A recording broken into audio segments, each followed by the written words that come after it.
और शिक्षा निदेशालय प्रयागराज लखनऊ में आउटसोर्स कर्मी भर्ती किए जाएंगे। इसके लिए जेम पोर्टल के माध्यम से मंडलीय समिति सेवा प्रदाता एजेंसी का चयन करेगी। एजेंसी के माध्यम से आउटसोर्स कर्मियों की नियुक्ति की जाएगी।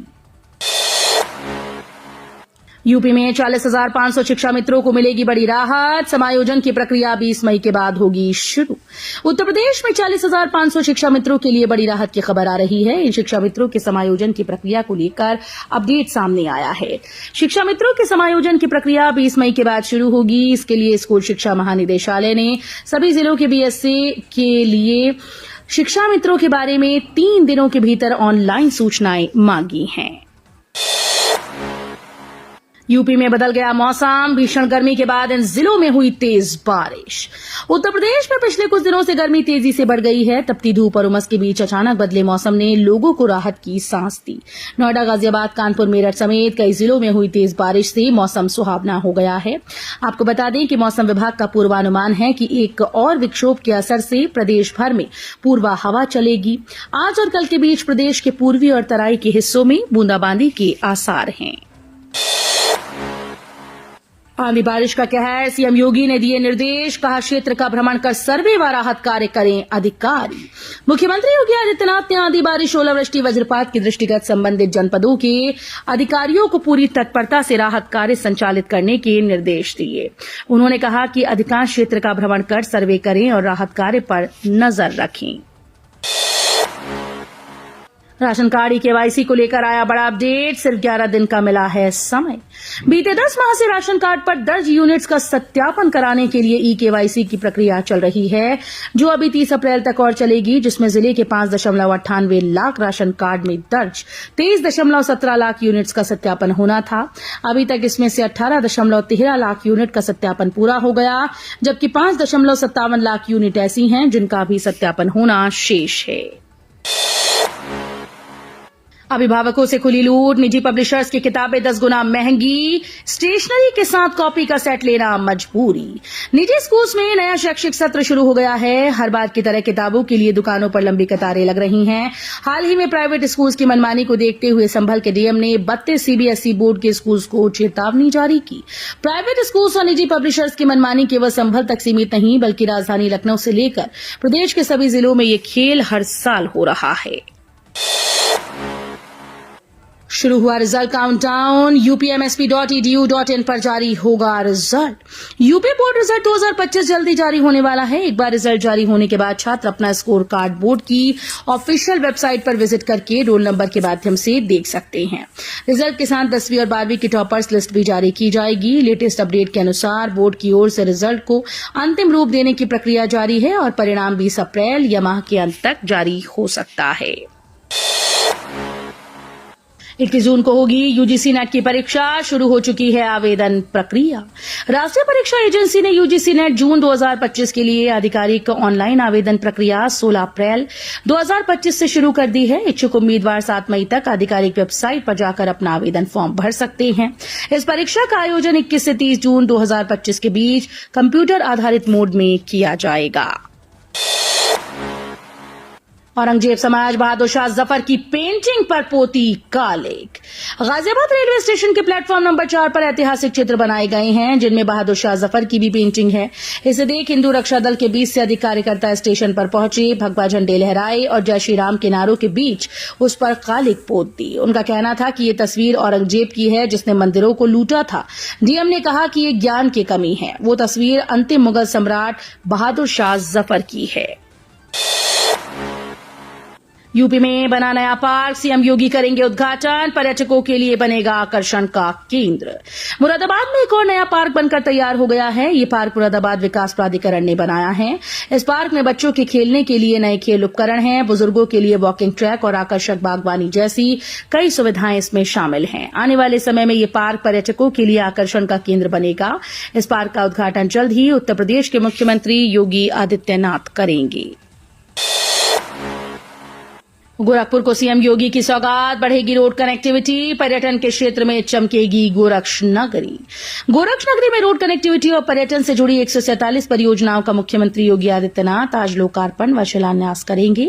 1500 करोड़ की इन परियोजनाओं में से 438 करोड़ 38,07,000 रुपए की 52 विकास परियोजनाओं का लोकार्पण और 1060 करोड़ 98,83,000 रुपए की 95 परियोजनाओं का शिलान्यास शामिल है। छोटे छोटे धार्मिक स्थलों वाले शहरों का भी कायाकल्प करने जा रही योगी सरकार। योगी सरकार प्रदेश के छोटे छोटे धार्मिक स्थलों वाले शहरों का कायाकल्प कराने जा रही है। इन शहरों में जरूरी सुविधाएं दी जाएंगी जिससे यहां आने वाले श्रद्धालुओं को सुखद अनुभव हो सके। उच्च स्तर पर सहमति बनने के बाद नगर विकास विभाग इन शहरों में काम कराएगा। इसके लिए अमृत 2 और अन्य योजनाओं से विकास कार्य कराने के लिए निकायों को पैसे दिए जाएंगे। अब अटेंडेंस के साथ लोकेशन भी बताना होगा जरूरी। केंद्र सरकार ने मेडिकल कॉलेजेस में किए बदलाव। केंद्र सरकार ने देश के सभी मेडिकल कॉलेजेस में डॉक्टर्स और शिक्षकों की उपस्थिति को और भी पारदर्शी बनाने हेतु एक नया नियम लागू करने की योजना बनाई है। अब मेडिकल कॉलेजेस में अटेंडेंस दर्ज करने के साथ साथ जीपीएस आधारित लोकेशन देना भी अनिवार्य होगा। ये नियम 24 अप्रैल 2025 से प्रभावी होगा। नेशनल मेडिकल कमीशन ने इसके लिए एक फेस आधारित आधार प्रमाणीकरण मोबाइल ऐप विकसित किया, जिसके माध्यम से डॉक्टर्स और फैकल्टी को अपनी उपस्थिति और लोकेशन दर्ज करनी होगी। हाईकोर्ट ने यूपी के इन जिलों में दारोगाओं को नौकरी से हटाने का आदेश किया रद्द। इलाहाबाद हाईकोर्ट ने मेरठ, शाहजहांपुर, बरेली, फिरोजाबाद, गोरखपुर, अलीगढ़ व बलिया में तैनात दारोगाओं को राहत देते हुए उन्हें नौकरी से निकालने का आदेश रद्द कर दिया। कोर्ट ने सभी दारोगाओं को सभी परिणामी लाभ सहित सेवा में उनकी बहाली का निर्देश दिया है। आगरा कोर्ट से मिली अखिलेश यादव और सांसद सुमन को बड़ी राहत। राणा सांगा के खिलाफ संसद में दिए सपा सांसद रामजीलाल सुमन के बयान से बवाल थम नहीं रहा। मामले में एक ओर जहां राजनीतिक बयानबाजी जारी है तो वहीं दूसरी ओर लोग कोर्ट की ओर भी रुख कर रहे हैं। आगरा की सिविल कोर्ट सीनियर डिवीजन ने राणा सांगा पर दिए गए बयान को लेकर दायर किए गए वाद को निरस्त कर दिया है। फतेहपुर की मस्जिद गिराने पर हाईकोर्ट ने लगाई रोक, यूपी सरकार से मांगा जवाब। इलाहाबाद हाईकोर्ट ने फतेहपुर की मस्जिद के ध्वस्तीकरण आदेश पर रोक लगा दी। इस मामले में हाईकोर्ट ने राज्य सरकार से 3 सप्ताह में जवाब मांगा। ग्राम सभा की जमीन पर अतिक्रमण करके मस्जिद बनाए जाने के आरोप के बाद प्रशासनिक अमला सक्रिय हुआ था। डीएम ने फतेहपुर के मलबा में ग्राम सभा की भूमि पर अवैध रूप से बनी मस्जिद के ध्वस्तीकरण का आदेश दिया था। यूपी में नकली मोबिल ऑयल बनाने की 2 फैक्ट्रीज का भांडाफोड़। पुलिस ने नकली मोबिल ऑयल बनाने की 2 फैक्ट्री पकड़ी। शुक्रवार को छापेमारी में मौके से 2 लोगों को गिरफ्तार किया गया। साथ ही करोड़ों रुपए का नकली मोबिल ऑयल बरामद किया गया। आरोपी 50 रुपए की लागत से 500 रुपए के हिसाब से मोबिल ऑयल बेच रहे थे। पुलिस ने गोदामों को सील कर दिया। गिरफ्तार आरोपियों ने अलग अलग थाना क्षेत्र में नकली मोबिल बनाने और पैकिंग करने की फैक्ट्रीज लगा रखी थी। मुंबई, दिल्ली, बेंगलुरु देश के 3 मेट्रो सिटी में इन्वेस्ट यूपी का ऑफिस खोलने की तैयारी में है योगी सरकार। योगी सरकार उत्तर प्रदेश को $1 ट्रिलियन इकोनॉमी बनाने की दिशा में तेजी से काम कर रही है। ऐसे में योगी सरकार प्रदेश में देश विदेश के निवेशकों को आकर्षित करने के लिए लगातार बड़े कदम उठा रही है। यही वजह है कि योगी सरकार निवेश को प्रोत्साहन देने के लिए अब एक नई रणनीति पर विचार कर रही है। इसके तहत योगी सरकार देश के 3 मेट्रो सिटीज क्रमशः नई दिल्ली, मुंबई, बेंगलुरु में इन्वेस्ट यूपी के ऑफिस की स्थापना पर मंथन किया जा रहा है। गोरखपुर महानगर के 6 वार्ड के 12,876 घर सीवर लाइन से जुड़े, सीएम करेंगे लोकार्पण। अमृत योजना के तहत 223.86 करोड़ रुपए की सीवरेज योजना जोन C2 पार्ट 1 का काम उत्तर प्रदेश जल निगम नगरीय ने पूरा कर लिया है। इस परियोजना से गोरखनाथ मंदिर से सटे 6 प्रमुख वार्डों में 70 किलोमीटर सीवर लाइन बिछाकर 12,876 घरों को सीवर कनेक्शन की सुविधा दी गई। सीएम योगी ने दिया है जिसकी जांच का आदेश, पीएम मोदी से करा दिया उसका लोकार्पण। प्रधानमंत्री नरेंद्र मोदी का संसदीय क्षेत्र होने से वाराणसी के विकास के लिए खजाना खुला हुआ है। सैकड़ों करोड़ की परियोजनाएं लगातार चल रही हैं। इन योजनाओं में घपले घोटाले के आरोप खुद वाराणसी के विधायक भी लगाते रहे हैं। इस बीच एक ऐसा मामला सामने आया जिसने यहां के अफसरों की कारस्तानी की पोल खोल कर रख दी। पर्यटन विभाग ने उन 2 परियोजनाओं का भी पीएम मोदी के हाथों लोकार्पण करा दिया जिनकी जांच मुख्यमंत्री योगी आदित्यनाथ के निर्देश पर चल रही है। ये काम रामनगर में शास्त्री घाट और सामने घाट के पुनर्विकास से जुड़े हैं।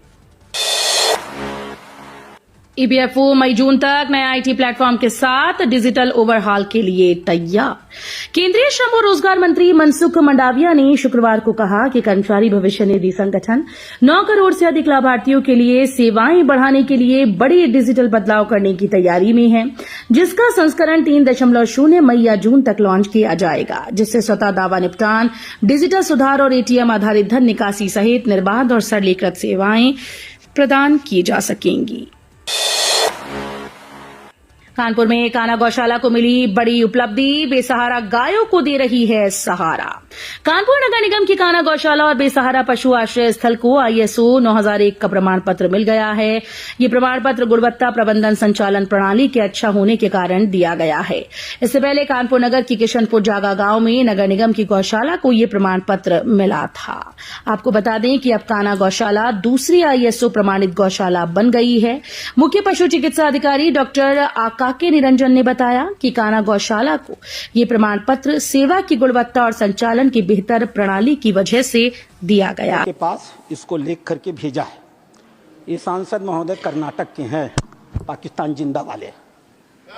एक शब्द भी इन्होंने इस रिपोर्ट के बारे में नहीं बोला। यह रिपोर्ट जेपीसी में प्रस्तुत हुई है और जेपीसी में प्रस्तुत हुई है तो यह ऑफिशियल डॉक्यूमेंट है। यह रिपोर्ट मैं पढ़ूंगा अध्यक्ष महोदय, यह मेरा अधिकार है। मैं आपको बताऊंगा कि कर्नाटक के अंदर किन किन नेताओं ने वक्फ की कितनी कितनी संपत्तियों पर कब्जा कर डाला है। नाम पढ़ता हूं मैं। Qamrul Islam foreign minister, Suryavanshi ex MP, CM Ibrahim ex union minister, Rahman Khan ex union minister, Abdullah Sharif Waqf board official, NA Haris MLA, MA Khalid ex CO, Mumtaz Ahmed Khan chairman, Mohammed Sanaulla IAS, mister Sindhu Giri former minister, MF Pasha IPS, Khaneez Fatima MLA, CK Jaffer Sharif foreign minister. और एक नाम अध्यक्ष महोदय, प्लीज कंक्लूड, अदरवाइज एक नाम अध्यक्ष महोदय, we will take it from the party time की मर्यादा में। Sir please conclude, otherwise we have to take it from the party time. मैं कंक्लूड कर रहा हूं। इस सदन की मर्यादा में मैं एक नाम लेने से इनकार करता हूं। वो इस समय सदन में है भी नहीं। नाम क्या है अच्छी तरह से जानते होंगे। अध्यक्ष महोदय, अध्यक्ष महोदय, मैं अपनी बातें समाप्त करूंगा। रामधारी सिंह दिनकर की एक कविता के साथ। सीमा पर एक सैनिक मर रहा था। मैं कंक्लूड कर रहा हूं। सीमा पर एक सैनिक मर रहा था। मरते हुए सैनिक से एक कवि ने पूछा, हे वीर बंधुदाई है कौन विपद का, हम दोषी किसको कहें तुम्हारे वध का। मरते हुए सैनिक ने कहा, यह गहन प्रश्न कैसे रहस्य समझाएं, 10-20 बधिक हो तो हम नाम गिनाएं।